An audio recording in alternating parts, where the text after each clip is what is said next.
O mundo, para o cristão, o mundo onde nós estamos inseridos, ele de tempos em tempos, ele joga na nossa cara assim, algo do tipo, você não é daqui. Você não pertence a esse lugar. Não tem espaço para você nesse local aqui onde nós estamos inseridos. Nós vamos refletir hoje na carta de Pedro, e Pedro vai trabalhar essa ideia de sermos forasteiros aqui neste mundo. Mas eu quero te chamar a atenção para o fato de que nós estamos vivendo um período como esse. Qual é o período que nós estamos vivendo em nosso país? Que joga na nossa cara e fala assim, somos incompatíveis. Não casa, não dá para caminhar juntos. Esse é o período do carnaval. Período muito celebrado pelas pessoas, uma festa que quando a gente olha para ela, isso nos cria uma certa estranheza e um certo distanciamento.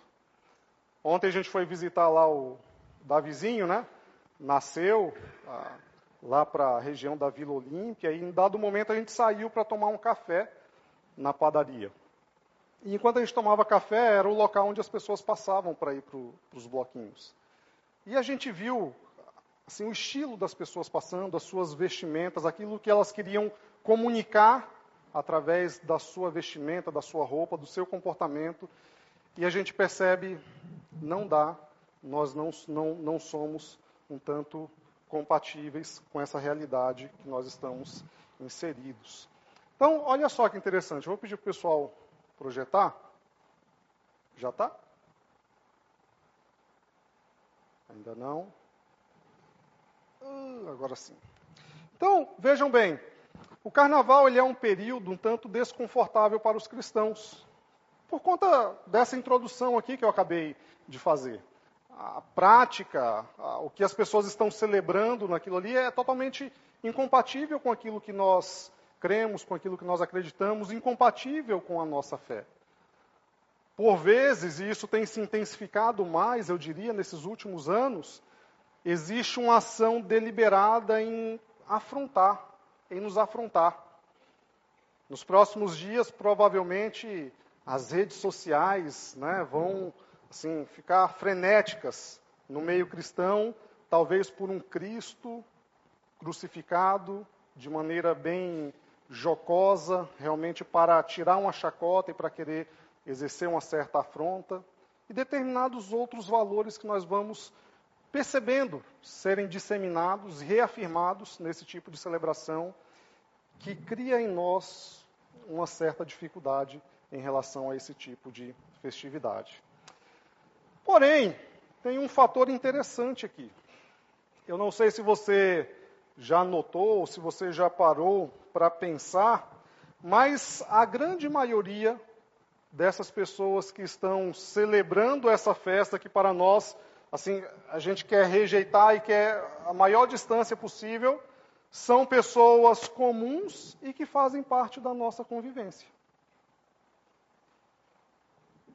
Existem algumas pessoas nessa celebração que, né, talvez deveriam até estar presas, reclusas do convívio social, por conta do que promovem ou por conta daquilo que já fizeram. Existem essas pessoas.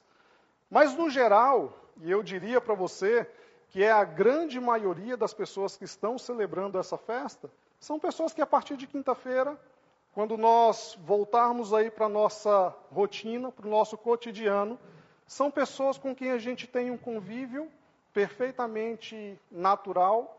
Algumas pessoas dessas, talvez até a gente as considere como amigas, e quando eu digo isso, eu acho que tem uma banalização no conceito de amizade, tá bom? Amizade eu entendo como sendo aquela que vai me aproximar do Senhor, mas são pessoas com quem a gente tem um convívio perfeitamente natural. E aí talvez esteja dando um certo nó na sua cabeça. Porque, vamos tentar harmonizar esse negócio aqui agora? O que você está querendo dizer com isso? Então, existe uma festa, uma celebração, que ela é autoexcludente. Isso aqui não dá para o cristão. Tem que romper, tem que ter um distanciamento. Mas essa festa, ela é celebrada por pessoas com quem eu tenho um convívio normal na minha vida, no meu dia a dia. E aí talvez você esteja pensando assim, bom, ou eu tenho que pegar mais leve com essa festa. Talvez ela não seja tão ruim assim, porque as pessoas que vão lá são pessoas do meu convívio, pessoas que eu até gosto. Ou talvez eu tenha que romper os relacionamentos com essas pessoas também. A partir de agora, o meu contato com elas é um contato parecido com o que eu tenho do carnaval. Nem ligo a TV para ver o que está acontecendo, evito as redes sociais. Eu não quero visualizar o que as pessoas estão praticando ali, porque isso é incompatível. Vai com calma, tá bom? A festa certamente deve ser repudiada. Mas as nossas relações aqui a gente tem que pensar um pouquinho diferente. No entanto, essa festa deve nos fazer pensar nas relações que nós temos e como nós a estabelecemos. Porque eu quero também que você note que não dá para separar uma coisa da outra.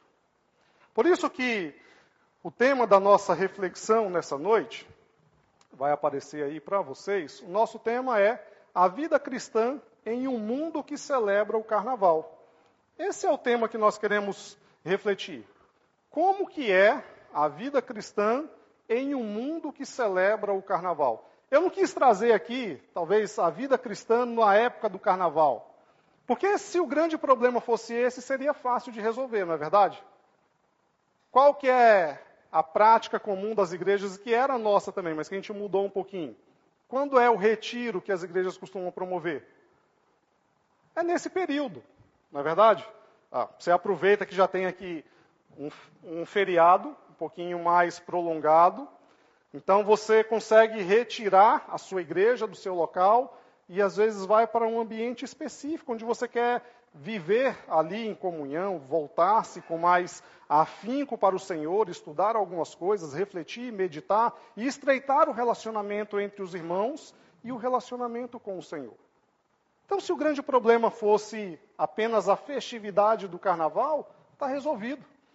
Vamos promover um retiro aí, algo que nos tire desse contexto, e pronto, vida que segue. Mas eu diria que o problema é mais profundo. A questão não é simplesmente os dias da festividade. A questão é que nós estamos inseridos em um mundo onde as pessoas realmente celebram aquilo que nós vemos e ficamos chocados com as cenas. As vestimentas, ou a falta de vestimenta, o consumo desenfreado de bebidas alcoólicas ou drogas, e tudo o que acontece em consequência disso. De fato, nos choca, nos chama a atenção, mas não é só a festividade. A questão é que nós estamos inseridos em um mundo que celebra o carnaval, que celebra esse tipo de festividade. Irmãos, uma verdade, então, para a gente refletir e para a gente buscar viver, e que quero transmitir para os irmãos essa noite é: o cristão é chamado a viver de forma santa e separada, não se conformando com as práticas do mundo, mas buscando refletir a pureza e a santidade de Deus, não apenas no carnaval, mas em cada momento da sua vida. Então, quando nós olhamos para essas práticas, e de fato são práticas imorais, práticas ofensivas ao Senhor, o cristão, ele é chamado para uma vida distinta. Ele é chamado, então, para uma vida de santidade, uma vida de pureza, uma vida que reflita o Senhor e que, inclusive, sirva de testemunho desse Senhor a todos que nos convivem conosco, a todos que têm um relacionamento conosco. Então, nós queremos trabalhar aqui esse tema respondendo a essa pergunta: como viver em santidade em um mundo que celebra carnaval? E nós queremos fazer isso a partir de 1 Pedro, capítulo 1, versículos 13 a 16. Como viver em santidade em um mundo que celebra o carnaval, que celebra esse tipo de festa, uma festa tão distante de nós. Pedro, quando escreve essa carta, seus leitores aqui originais, eles passavam por muitas lutas, por muitos sofrimentos, e Pedro traz essa carta como uma forma de encorajamento para eles, como forma de trazer ensinamento e principalmente trazer esperança. E é nessa carta onde Pedro vai se dirigir aos cristãos como forasteiros, forasteiros neste mundo. São pessoas que pertencem ao reino celestial, mas que estão inseridas aqui e inseridas com uma missão, inseridas com um propósito, mas elas estão inseridas em um ambiente que lhes é hostil. Então Pedro escreve uma carta trazendo encorajamento e esperança para aquelas pessoas, e em meio aos ensinamentos que ele vai trazendo, nesses versículos aqui ele fala a respeito da santidade. Então, como viver em uma sociedade que celebra o carnaval? À luz desses versículos aqui em 1 Pedro, a primeira verdade que eu quero destacar para vocês é que nós devemos preparar a nossa mente para a santidade. Antes disso, eu gostaria de ler o texto com vocês, ele é bem curtinho, e depois a gente volta aqui, tratando então com mais detalhes aquilo que nós queremos focar. Mas veja então que o apóstolo Pedro diz dos versículos 13 ao 16. Portanto, estejam com a mente preparada, prontos para agir, estejam alertas e coloquem toda a esperança na graça que lhes será dada quando Jesus Cristo for revelado. Como filhos obedientes, não se deixem amoldar pelos maus desejos de outrora, quando viviam na ignorância. Mas assim como é santo aquele que os chamou, sejam santos vocês também em tudo o que fizerem. Pois está escrito, sejam santos porque eu sou santo. Então, como viver neste mundo que celebra algo que é contrário ao nosso Deus, ao caráter do nosso Deus? A primeira coisa que nós devemos nos atentar é que precisamos estar preparados. No versículo 13, Pedro então destaca isso para os seus leitores. Estejam com a mente de vocês preparadas, estejam vocês prontos para agir. Prontos para lidar com essa realidade que foi imposta a vocês. Prontos a interagir em um contexto onde vocês são indesejados.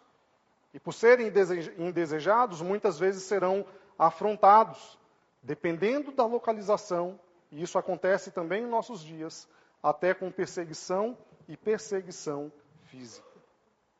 Numa realidade como essa, então, Pedro diz assim, estejam preparados. Em outra versão, dependendo da versão que você esteja lendo aí, Pedro vai falar assim, vocês devem cingir a mente de vocês.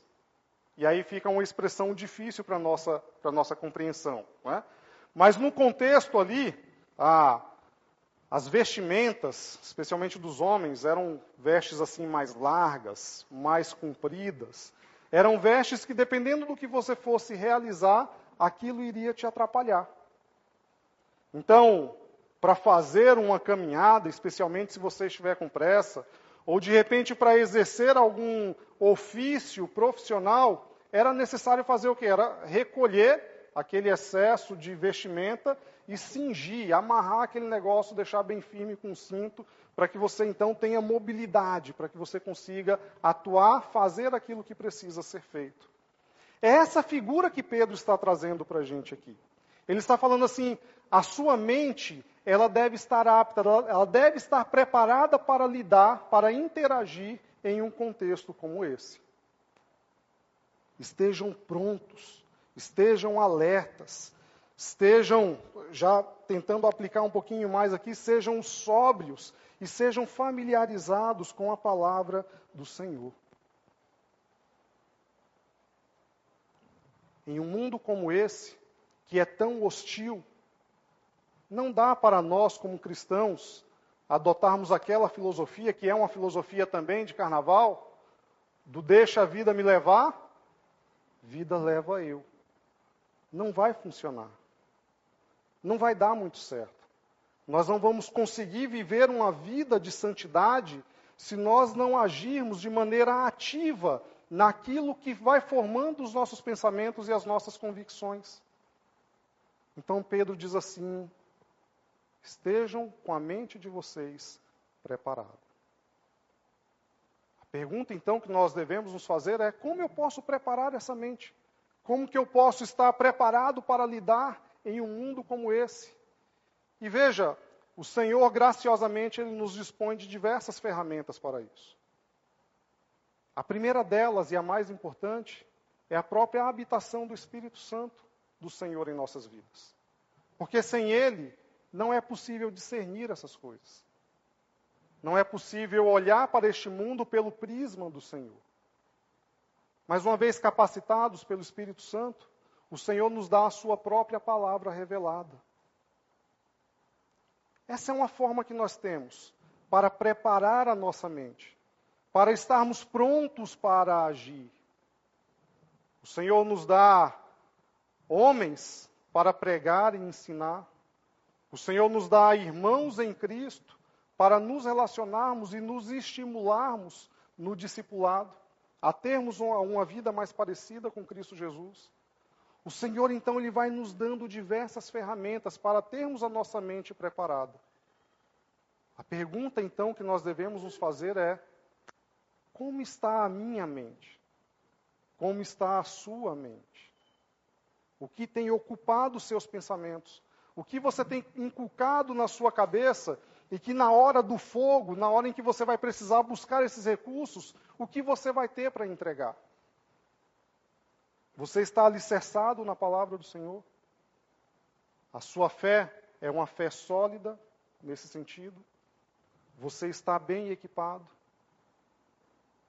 Ou de repente, o seu pensamento é: em algum momento eu entreguei a minha vida a Cristo e isso é o suficiente, agora eu vou viver a vida e esperar que Cristo volte ou que eu seja levado aos céus.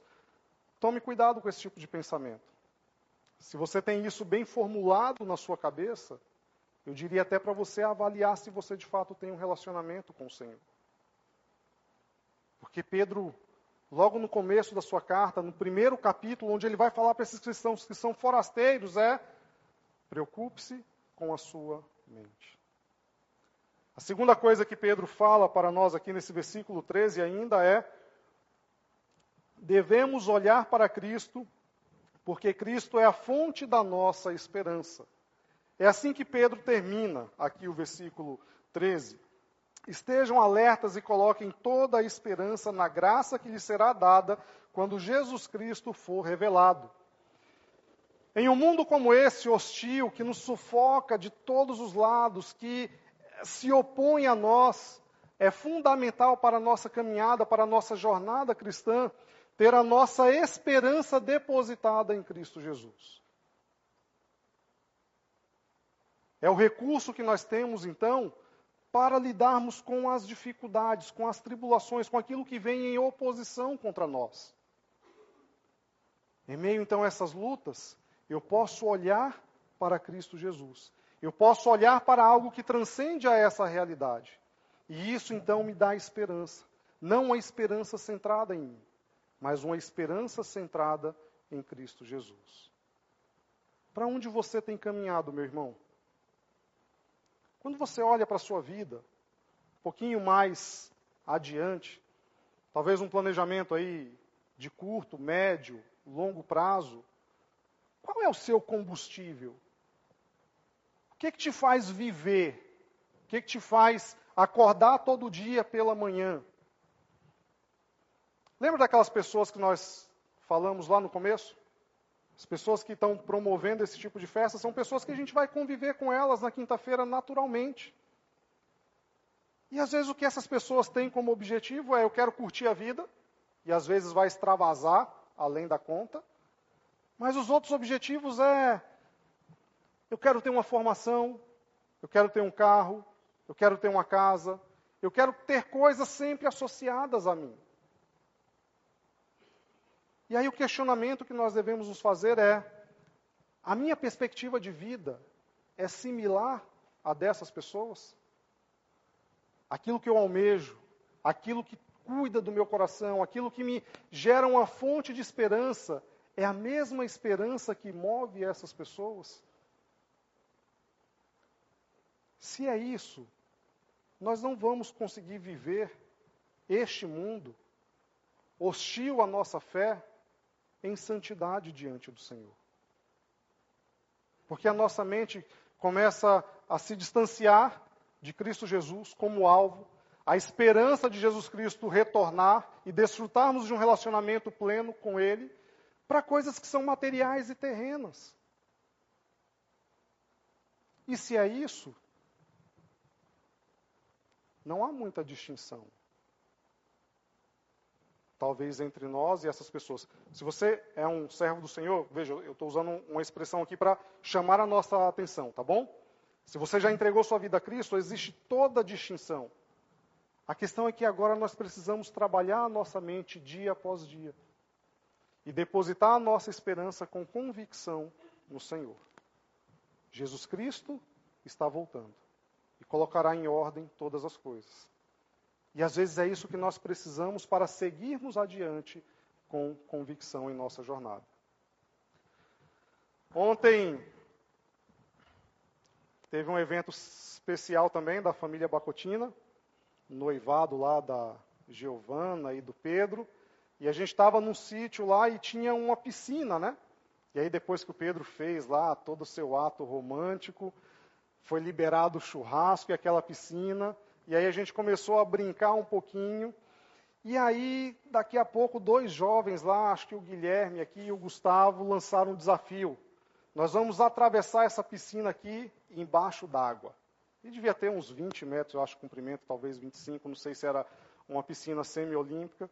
E eu fiquei olhando aquela cena, e eles foram e chegaram do outro lado. Aí bateu o peso, né? Porque eles tinham falado comigo. Eu falei, agora eu vou tentar, agora é a minha vez. Na hora me veio, assim, na memória, o período ali dos 20 anos, onde eu conseguia ir e voltar. Batia lá os pés e voltava. Eu falei, será que vai dar? Se der, vai ser legal, né? O orgulho assim vai ficar a flor da pele em relação aos meninos, né? E aí eu mergulhei. Nas primeiras braçadas, eu pensei assim, não vai dar. Não vai dar. Mas aí eu insisti um pouquinho mais. Estava angustiante ali embaixo. Eu queria voltar e ter ar para respirar. E aquela ideia ia firmando-se na minha cabeça, não vai dar, não vai dar, não vai dar. Até que eu dei mais algumas braçadas e eis que uma coisa mudou totalmente, aquela eternidade de uns 20 segundos que eu fiquei embaixo d'água. E o que mudou foi que eu vi a parede do outro lado. Eu falei, agora vai dar. Agora eu vou conseguir segurar um pouquinho mais aqui o gás e eu vou chegar lá. E eu cheguei. E quando eu cheguei, eu dei aquela respirada assim que parecia que ia acabar o oxigênio do mundo. Mas perceba que o que me trouxe ali convicção, vontade, eu vou chegar até o final, é porque eu olhei ali o finalzinho daquela parede.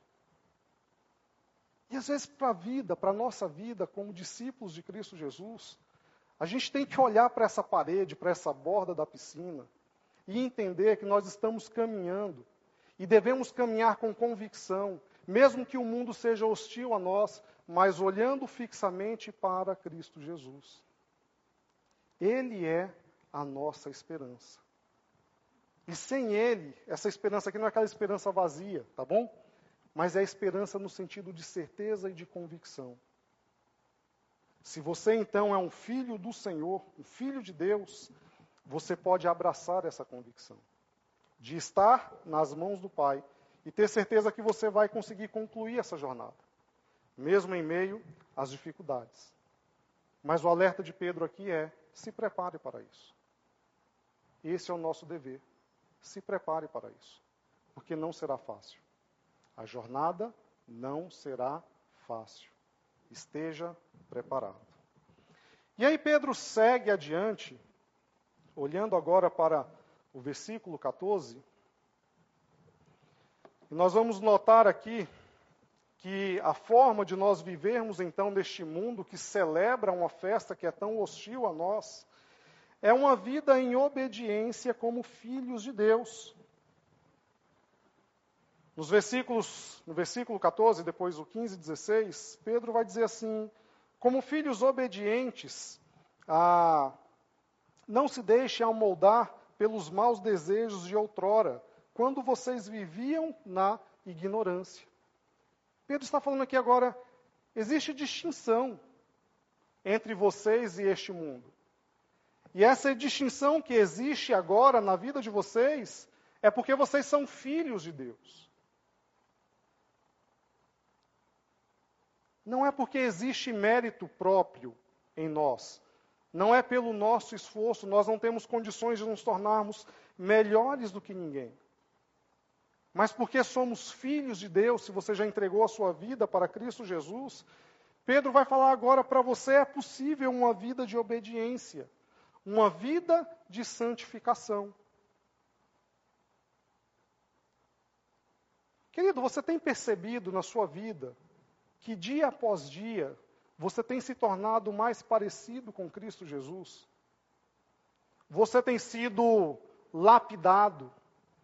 O seu eu, ou as suas próprias paixões, que Pedro vai trazer aqui nesse versículo 14, elas estão sendo cada vez mais eliminadas e sendo deixadas de lado na sua vida, e você está ocupando a sua mente com as coisas lá do alto, como é dito em outro trecho das Escrituras, e isso tem te conduzido a ter um perfil, um caráter mais parecido com o de Cristo Jesus?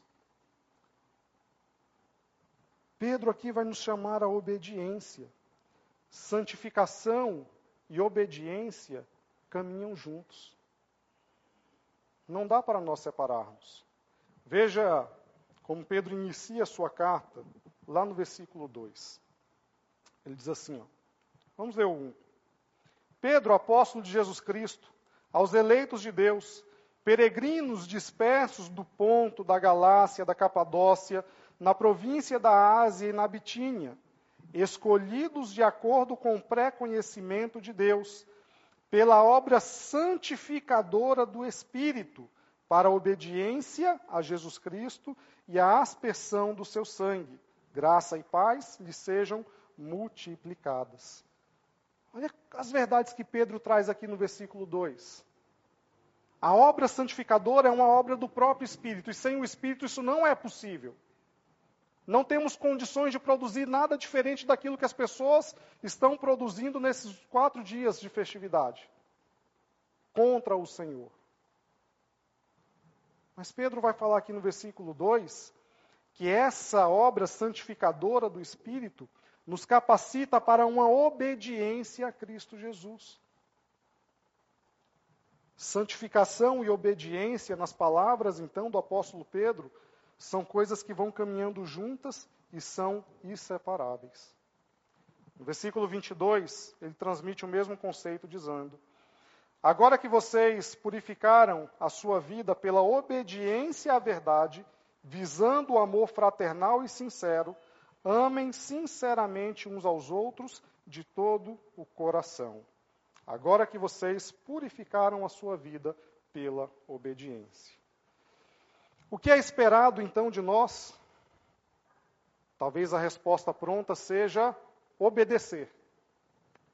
E eu diria para você, a sua resposta está certa. Se você já entregou a sua vida a Cristo Jesus. Se você já entregou a sua vida a Cristo Jesus, isso significa que você é habitado pelo Espírito Santo, esse que nos capacita para agora, então, obedecermos ao Senhor.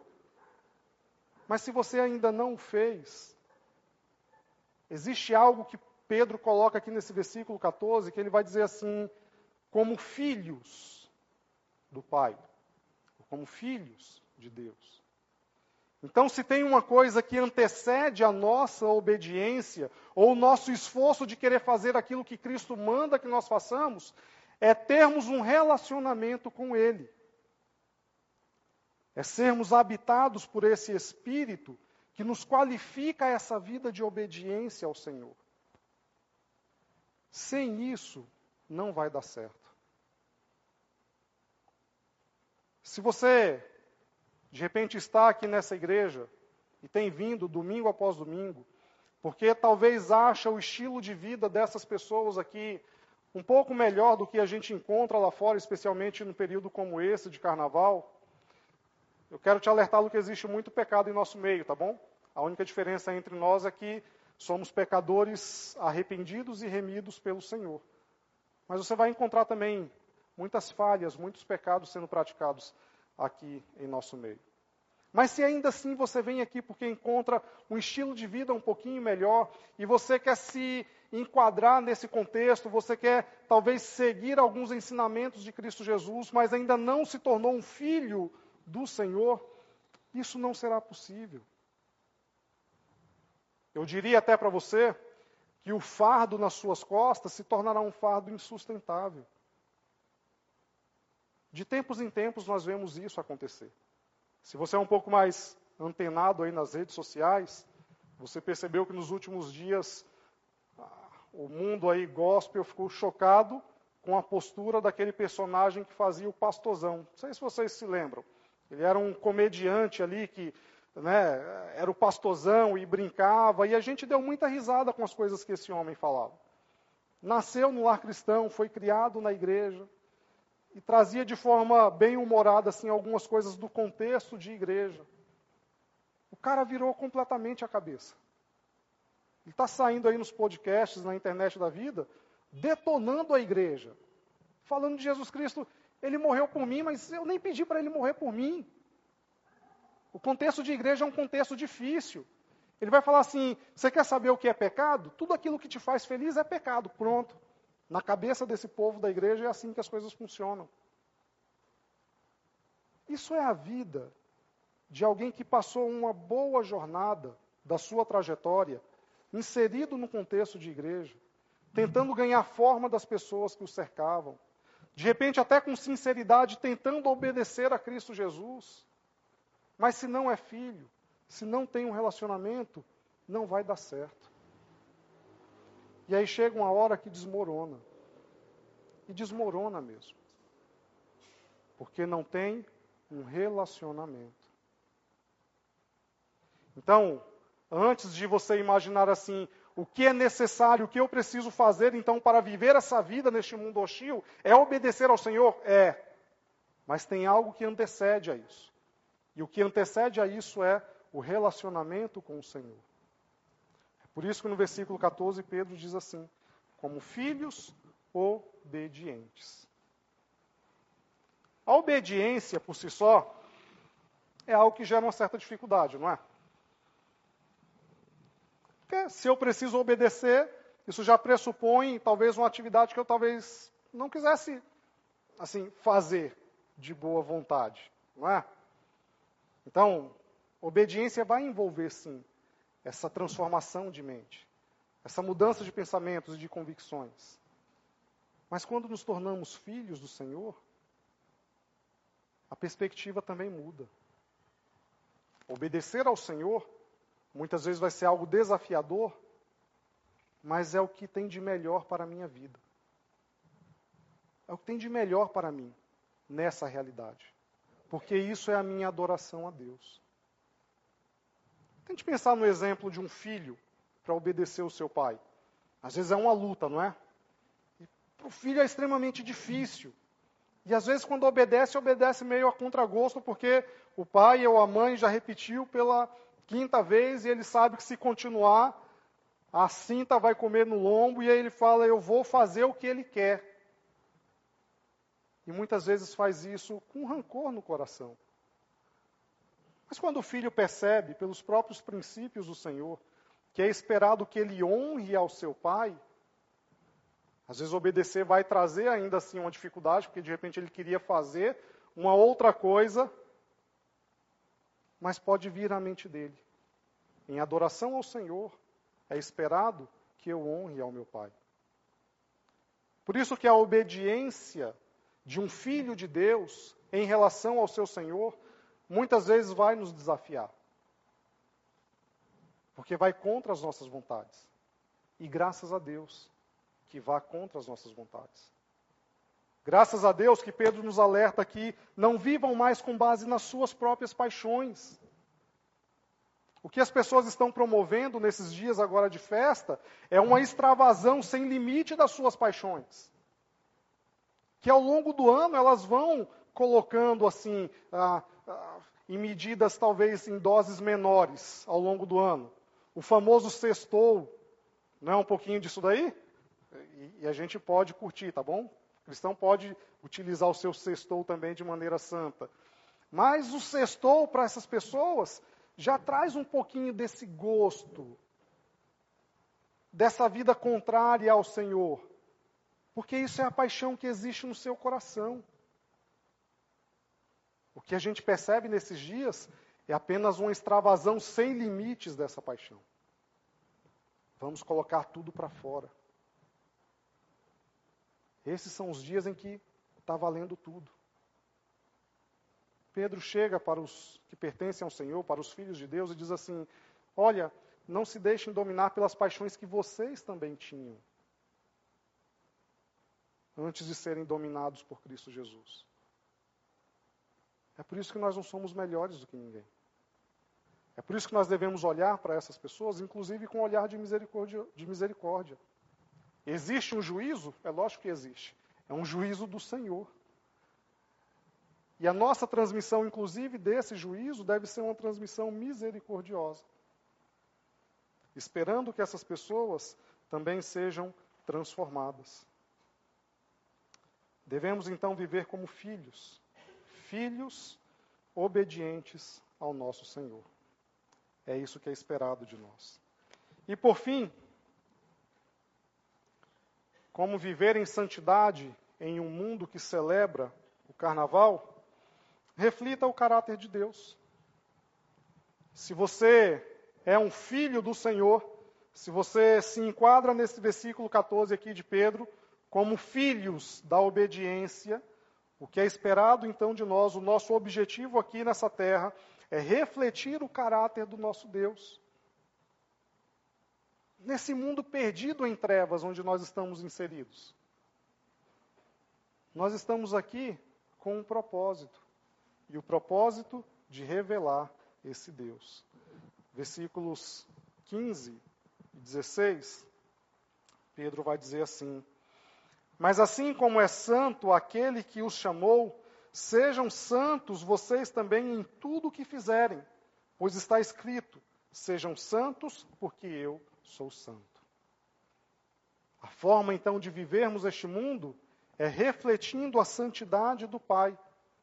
Aqui Pedro traz uma citação do que é escrito lá em Levítico, um dos livros lá do Pentateuco, as leis que Moisés trouxe, e talvez um dos livros que vão falar mais a respeito da santidade do Senhor. Se tem um atributo de Deus que é martelado em toda a Escritura, que a gente vai ver com grande ênfase, com grande abundância, é a santidade do nosso Deus.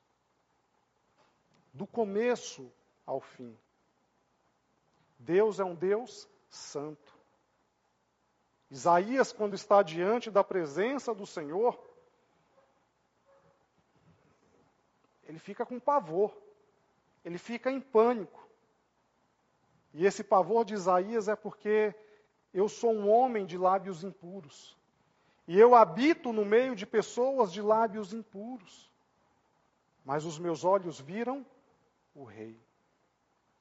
A expressão de Isaías ali em relação ao Senhor é santo, santo, santo. Ele fala por 3 vezes e a ideia aqui da repetição é justamente para enfatizar. Se tem uma coisa que Deus é, entre todos os seus outros atributos, Deus é um Deus santo. E por isso é esperado então que os seus filhos, aqueles que lhe pertencem, vivam também em santidade. Como forasteiros nesse mundo, como pessoas que não estão apegadas às coisas deste mundo, como pessoas que já estão tentando, pela graça do Senhor, mortificar as suas próprias paixões, os seus desejos, querem frear isso com a graça do Espírito Santo habitando em nós e inculcando na nossa mente a ferramenta que o Senhor nos deu, que é a sua palavra. E isso por meio de um relacionamento com o Senhor. E através disso, então, é esperado de nós uma vida de santidade. Uma vida de santidade que aponte para o nosso Deus. Aqui em 1 Pedro, capítulo 2, versículos 9 e 10, tem um dos textos assim da Bíblia que certamente está entre os textos mais conhecidos, não é? Se você tem alguns anos de igreja aí, já deve estar percebendo, ou já imaginou qual texto é.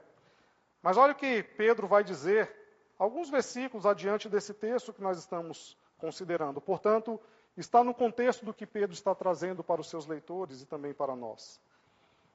No capítulo 2, versículos 9 e 10, ele diz assim, então: vocês, porém, são geração eleita, sacerdócio real, nação santa, povo exclusivo de Deus, para anunciar as grandezas daquele que os chamou das trevas para a sua maravilhosa luz.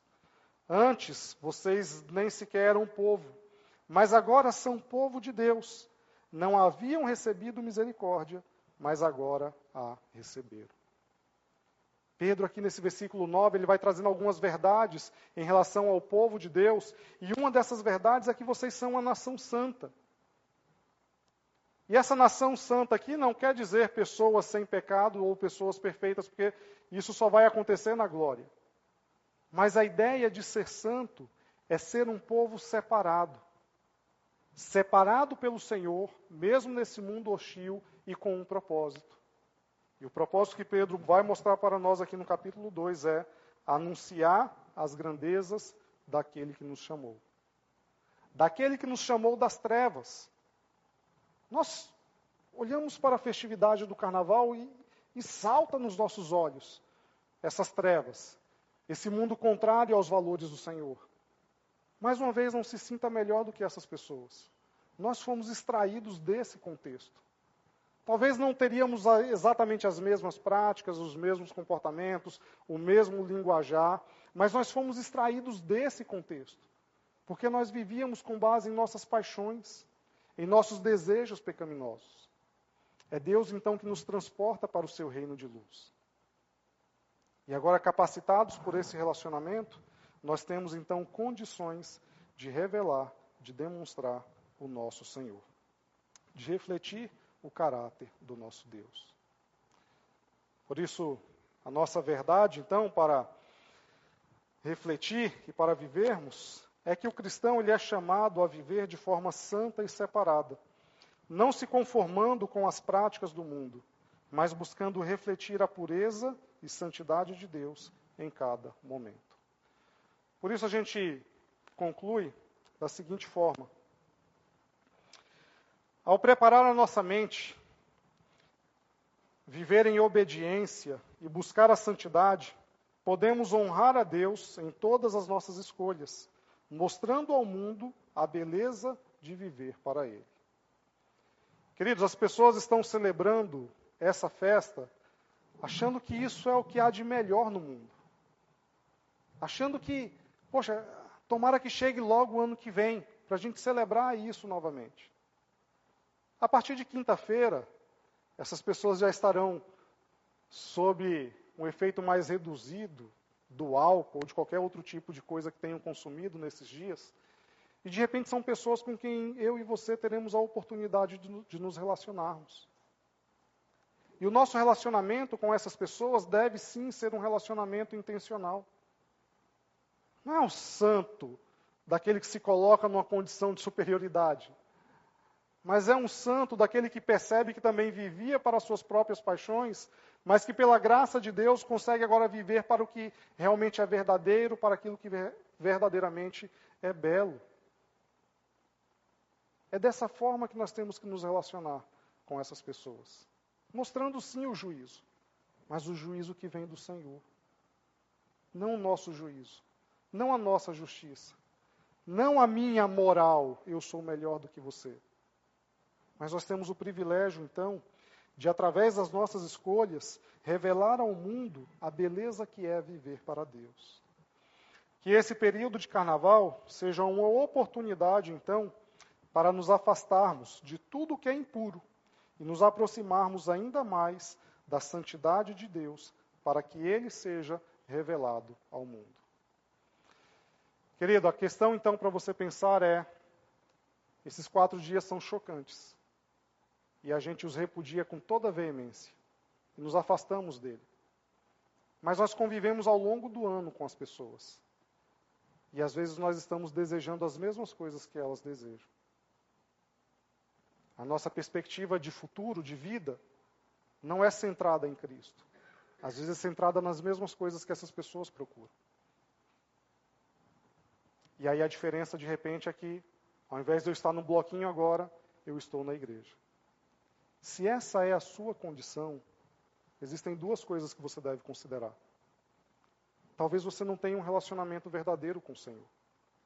E antes de pensar em obedecer, procure se tornar um filho do Senhor. Procure o relacionamento com Ele. Mas talvez você seja um cristão e que ainda está lidando, e certamente nós vamos lidar até o nosso último suspiro, com essas paixões da nossa vida pregressa que ainda continuam querendo dominar o nosso coração.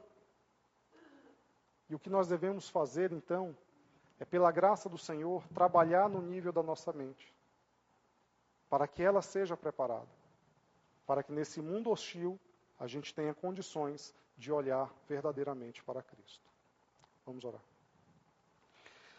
Senhor Deus, amado Pai, muito obrigado, ó Deus, pelo privilégio que o Senhor nos dá de estarmos reunidos aqui nessa noite para cultuar ao Senhor, para adorar ao Senhor, para avaliar aquilo que está acontecendo fora dessas paredes, nesse período de festa do Carnaval.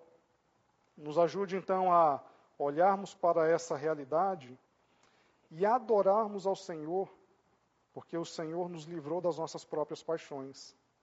Porque o Senhor, através do seu Santo Espírito, nos permite, então, ter um relacionamento com o Senhor. E isso através do sacrifício de Cristo Jesus, que nós relembramos hoje, através da celebração da ceia. Ó Deus, nos ajude, então, a crescermos. Nos ajude a termos mentes prontas e preparadas, lapidadas pelo Senhor, fundamentadas na sua palavra, para que saibamos como agir e reagir neste mundo hostil. Nos ajude então, ó Deus, a ter uma vida de santidade, uma vida que reflita a nossa filiação, uma vida que reflita a este mundo o seu caráter, um caráter santo. É assim que nós oramos e o fazemos em nome de Cristo Jesus. Amém.